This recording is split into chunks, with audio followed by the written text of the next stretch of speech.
Hey, it's Vito from Jersey. How you doing? You know what? I was thinking about something. Sometimes it's hard to put together things. Um, if you're going to do a video, you say, what the heck am I going to talk about? They say if you want to be successful on YouTube, you should do a video every single day for a year.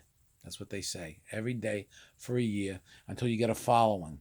When you get how many, that's why everybody's saying subscribe to my thing, subscribe, hit the like button and subscribe because when there are sponsors that when they see you have like 100,000 or something like that, they'll put ads on your thing, on your YouTube video. And there's Jesus back there. You see Jesus? I just noticed. Hi, Jesus. See that picture of Jesus? That picture of Jesus was in every single Catholic school classroom when I was a kid.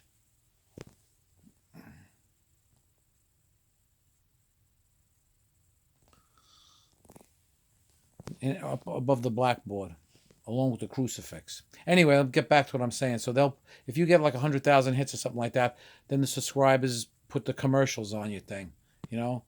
All right, whatever. I got like about 40, 50 videos up. And I have no commercials. I don't have that many subscribers. Nobody cares what I have to say. Anyhow, I guess. Anyhow, unless I'm not that interesting. Who knows? We're always interesting to ourselves. We always think we're like, what we have to say. Maybe nobody cares. You ever think of that? Maybe nobody gives a shit what I have to say. That's why they say, what the fuck am I listening to this guy for? Anyhow, what I'm trying to get to today is Itanglish. The things that Italian Americans say that aren't really Italian.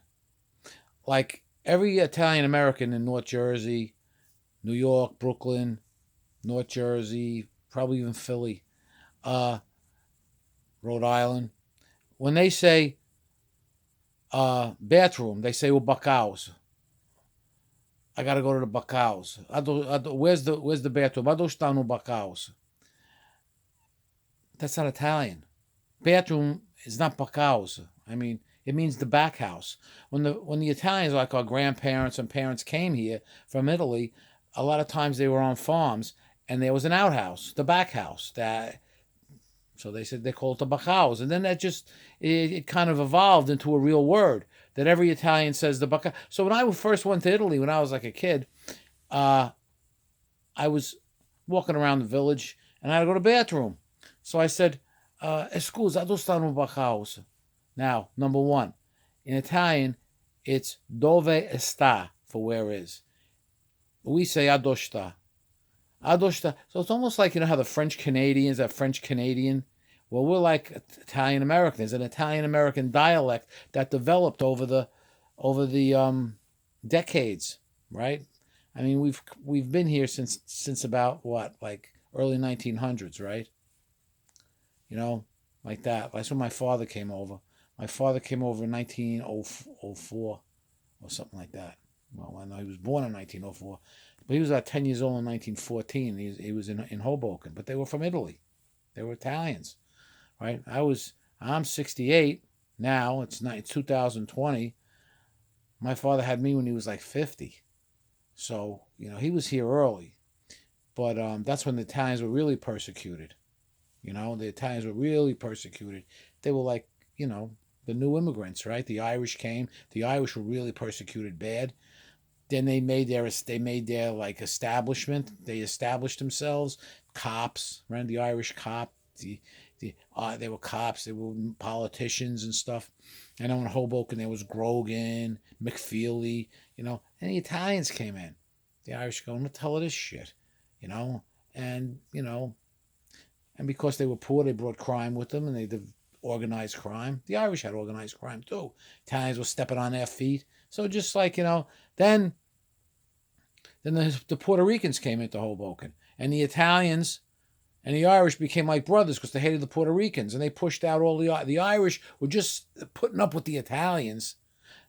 The Irish were just putting up with the Italians in Hoboken anyway, where we're from. And then when the Puerto Ricans came in, they said, "Get the hell out of here!" And the Irish just left all from First Street down. That was all Irish They left. And then Puerto Ricans took that over. The Italians held on for decades. In fact, parts of Hoboken now, there's still Little Italy down there around Monroe Street, Adams Street, Jackson Street, you know. But now it's getting taken over by yuppies.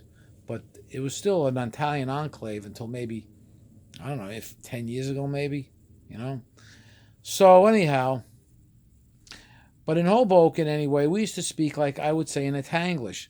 So you would say for the bathroom a bacaus, adostano bacaus. It's the first time I was in Italy. I was walking in the village like I was saying before, and I come up to this guy and I had to go to the bathroom. So I said, "Scusa, adostano bacaus." He didn't know what I was saying. What? O bacaus? Nah, non lo so questa parola. I don't know this word. So I said, "Ci fanno pishot. I gotta take a piss." So he goes, "Oh." So he showed me where the bathroom was. So I went home. I said to my father, I said, "Dad, I said bacaus." They didn't understand me. He said, "That's not Italian. That means the back house." I said, "We always said back house." He said, "Yeah, that's what we say. It means the back house. The real word is il cabinetto, the cabinet." So you would say in real Italian, you would say, "Dove sta il cabinetto?" We say, "Addo sta o back house," or "Addo sta o gabinetto." That's the way we would say it. Another word is like a show off. Bigger show off. That's just saying a big show off with an Italian accent. But they would add like 3 Italian words. It sounds like all Italian. They'd say, "Guarda gisto, guarda, look at guardo gista, look at this." That style, guardo gista. And then you'd say, "Guy, he's a big show off. Guardo gisto guys, che la show off." Go bigger show off against 2 guys who know bigger show off. I think a bigger shot. Che cazzo. That's what they'd say it. Guarda against the show off. And furniture. Fornature. It's not the way you say furniture in Italian. Furniture in Italian is mobile. We say fornature, furniture. We're just saying furniture with an Italian accent. But you say it like, I got una nuova fornatura. I bought new furniture. I bought, nuove, new, and you say fornatura. I got una nuova fornatura. And for the refrigerator, frigidaire. That's because the refrigerators back in the day, they were all frigidaires. It used to say frigidaire on it. So the Italians, they probably thought that's what you called it. So they say, I metto lugar nello frigidaire. I put the meat in the refrigerator. I metto lugar nella frigidaire. Frigidaire. For the refrigerator. Or ice a box. Oh, ice a box. Back in the day, my grandma, who ice a box. The ice box. Metto lugar nello ice box. See? So, and I don't know if that's just like Hoboken Italian, but I think like I know guys from Brooklyn and shit, they said, yeah, Bayonne. Yeah, it's all the same shit. So that it's easy. It's funny to me how now this has actually developed into an Itanglish, like an Italian American dialect, where these words actually become part of. Like every Italian knows that bacaus means a bathroom. Italian American knows that. And then we go to Italy, we start talking. They don't know what the hell we're saying. What the hell is this guy talking about? And like you would say questa, we say gista. Questa is this. This room, questa stanza. We'd say questa stanza. Quista. Just say it like that. And, I could talk whole thing in Itanglish. Italians look at me like I'm nuts. Like, what the hell is this guy talking about? But other Italian Americans know what I'm saying. If you grew up in northern New Jersey or Brooklyn or, they know exactly what we're saying. So anyway, I'm going long. Let me see. I'm talking 9 minutes here. Probably everybody cut me off at 2 minutes. So this guy's bullshitting. Anyhow, Vito from Jersey. I'm going to put this up. See how many hits I get. Hit like and describe. I'm going to say that too. Hit like and describe. Who knows? Maybe I'll get some money. All right. Ciao. Civarem.